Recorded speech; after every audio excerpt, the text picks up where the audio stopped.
கர்த்தருடைய பிள்ளைகளே, 1000 என்கிற வார்த்தை உள்ள வசனங்களை அறிக்கை செய்வோமாக. என்னிடத்தில் அன்பு கூர்ந்து என் கற்பனைகளை கைக்கொள்கிறவர்களுக்கோ 1000 தலைமுறை மட்டும் இரக்கஞ்செய்கிறவராய் இருக்கிறேன். யாத்ராகமம் 20:6. உங்களில் ஒருவன் 1000 பேரை துரத்துவான். உங்கள் தேவனாகிய கர்த்தர் உங்களுக்கு சொன்னபடி அவர் தாமே உங்களுக்காக யுத்தம் பண்ணுகிறார். யோசுவா 23:10. 1000 நாளை பார்க்கிலும் உமது பிரகாரங்களில் செல்லும் ஒரே நாள் நல்லது. ஆகாமிய கூடாரங்களில் வாசமாய் இருப்பதை பார்க்கிலும் என் தேவனுடைய ஆலயத்தின் வாசற்படியில் காத்திருப்பதையே தெரிந்து கொள்ளுவேன். சங்கீதம் 84:10. உமது பார்வைக்கு 1000 வருஷம் நேற்று கழிந்த நாள் போலவும் ராச்சாமம் போலவும் இருக்கிறது. சங்கீதம் 90:4.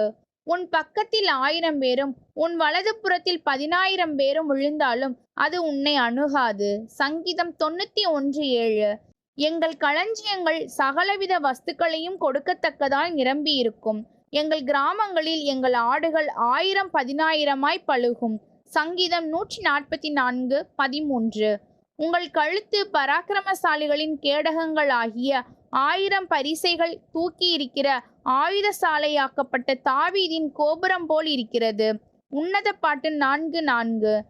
நீங்களோ சீயோன் மலையிடத்திற்கும் ஜீவனுள்ள தேவனுடைய நகரமாகிய பரம எருசலேமிடத்திற்கும் 1000 10,000 தேவதூதர்களிடத்திற்கும் வந்து சேர்ந்தீர்கள்.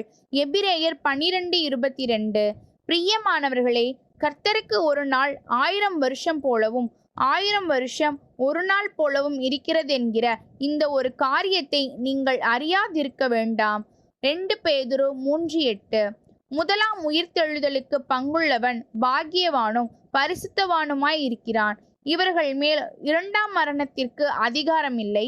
இவர்கள் தேவனுக்கும் கிறிஸ்துவுக்கும் முன்பாக ஆசாரியராய் இருந்து அவரோடு கூட 1000 வருஷம் அரசாளுவார்கள். வெளிப்படுத்தின விசேஷம் 20:6.